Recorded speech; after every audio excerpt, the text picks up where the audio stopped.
All right, LDMMAC. This is your boy, Coach Sheldon Harrison. Your live on the Coach Sheldon Harrison Combat Sports Show Live. Okay, guys, I'm dropping this video with all intentions. Okay, everybody getting it.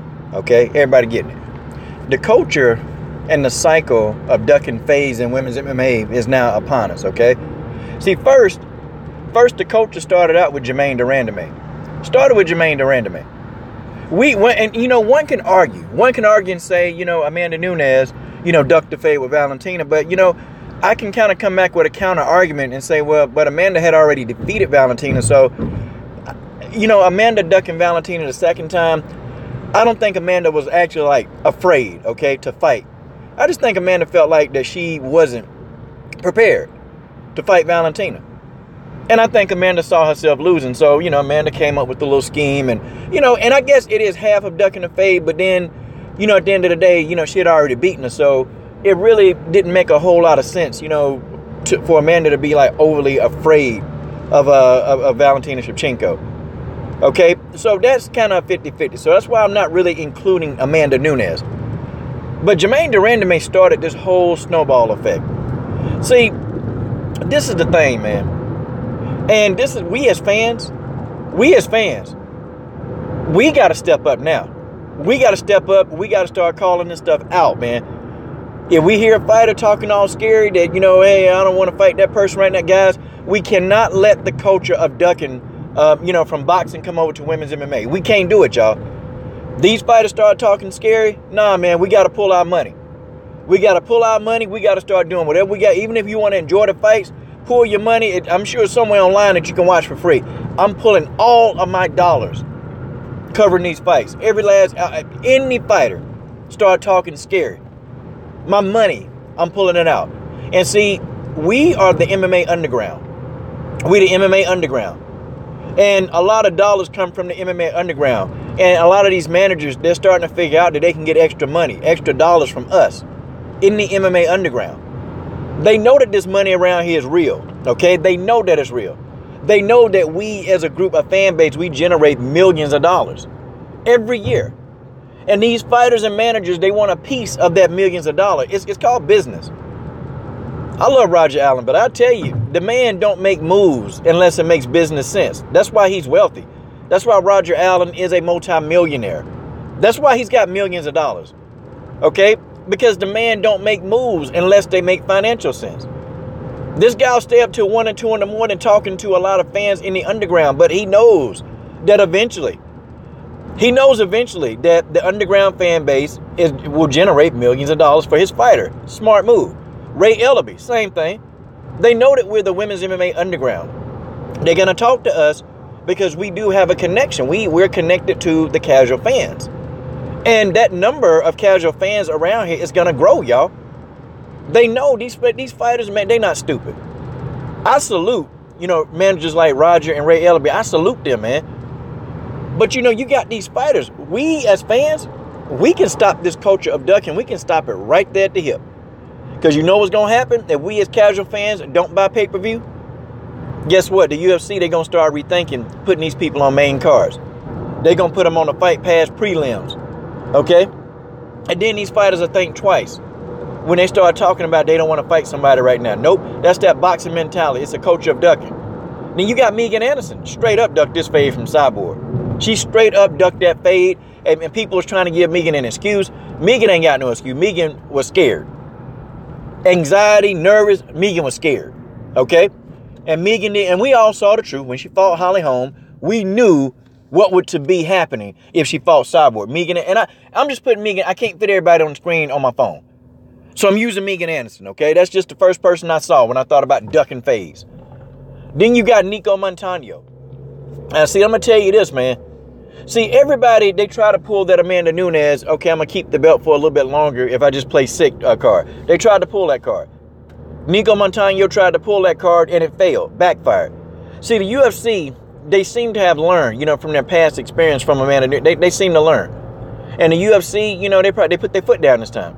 They said, nope, we are not finna let this girl hold on to the belt for another 2 months. Okay? We're not finna do it. We're not finna allow this girl to hold on to the belt for another 2 months. I mean, for what? Yep, strip the title. Because if you're not healthy enough to compete, it's okay. You'll fight at a later date, or you work your way back up. It's fine. They do it all the time. See, I don't hear about too many guys literally pulling out or ducking fades in MMA. Not too many. But you know, the women starting to be notorious for ducking these fades. They starting to be notorious. But we as fans, we gonna cut it out. See, the underground MMA fans, millions of dollars are generated through us, man. We just don't have, me and guys like Full Time and Eric, we just don't have all the fan base right now, the casual fans watching our channels. But I tell you what, we'll eventually get a platform to where we'll have most of the underground fans or the casuals watching us. We will. And see, with that, you know, we can start, you know, elevating certain fighters that we want. We can elevate them. We can elevate them, man, and get their status up. Because, see, these fights need to be reserved, man, for the people that want to fight. I mean, we need to stop, you know, supporting these fighters that's ducking fades. Like Megan Anderson, and she have on another pay-per-view, we need to let her know that we don't appreciate her ducking Chris Cyborg. We need to let her know by not even supporting it. Make it be some of the lowest pay-per-view numbers ever. Now, you know what? I'm proud of the underground fans because we did come back in and we let Amanda Nunes know that you're not finna come in here and duck these fights. That you're not finna keep rescheduling, rebooking fights. You ain't finna keep doing that. And then we gonna pay for it. The fans spoke with 85,000 pay-per-view buys. The fans spoke. We didn't want Rocky Pennington. We didn't want you fighting Rocky. We wanted you to fight Cyborg or Ketlin Vieira. And the fans spoke up, and they 85,000 pay-per-view buys later, the UFC, they starting to finally understand. They're starting to finally kind of understand that, okay, maybe we shouldn't put Amanda on a pay-per-view event. Or maybe Amanda, you know, Amanda got to do what we want. And, you know, with a fighter like Cyborg, yeah, you know, okay, Amanda can be on a main card. Start putting these darn women on these prelims, early prelims. I bet they'll stop that ducking. I bet the cycle of ducking, I bet that stuff will stop. But we as fans, we got all the power. We got so much power. Because think, 1,000 people don't pay $65 for a pay-per-view. That's a lot of money, ain't it? That's 65 grand. Now, if you exponentially, you know, 100,000 people not paying $65, oh, that's a hit in the pocket, big time. Because there's 65 people not looking at commercials. That's probably 65 people not buying fight merchandise. There's that's 100,000 people not buying. You know, any other stuff that come with the pay-per-view. You know, you can't market, and these 100,000 people may not even buy pay-per-view again because of the cycle of ducking. In the women's MMA community, guys, right now, we're at a ground floor opportunity. On this channel, guys, we're at a ground floor opportunity. It don't even matter where else, you know, even, you know, if I create multiple channels, we're at a ground floor. We've already established, we've already put it out there now. We already got to we put it out there, guys. We're doing it now. We just got to speak. We got to speak with our pockets. This cycle of ducking, man, we can't take it no more. Nicco, that's it. We nip it at the bud. And I think the UFC, I think they were listening to us, man, because they stripped this girl of the belt. They did it fast, man. They did it quick. And I tell you, I think it's because of the pressure. Okay? See, we was already getting on Nicco helmet about ducking this fade. And so Nicco felt pressure. But you know what? They need to feel pressure. Because if you're a fighter, if you are a fighter, okay?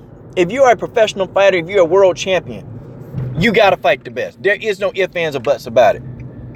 And guess what? That's what we did to Amanda Nunes. See? We did that to Amanda Nunes. When Amanda Nunes, you know, went in there trying to put Rocky Pennington in our face, guess what happened? They ain't make no money. They didn't get no paper. Okay, Amanda Nunes didn't get a whole lot of pay-per-view points off that fade with Rocky Pennington. She didn't get it.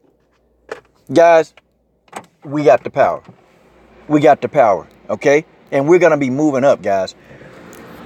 Any of these fighters trying to duck fades that we believe, you know, are fights that need to happen, you simply stop supporting. You simply stop supporting them. You simply stop giving them money. And they'll listen. What you think? You think they just love Amanda Nunes so much after that 85,000 pay-per-view buy performance? No. Guess what? They making her fight Chris Cyborg. Making her fight her. And this is what should have been happening. This is your boy, Coach Shelton Harris, and I'm done. What are you guys waiting on? Subscribe to the best women's MMA platform on YouTube.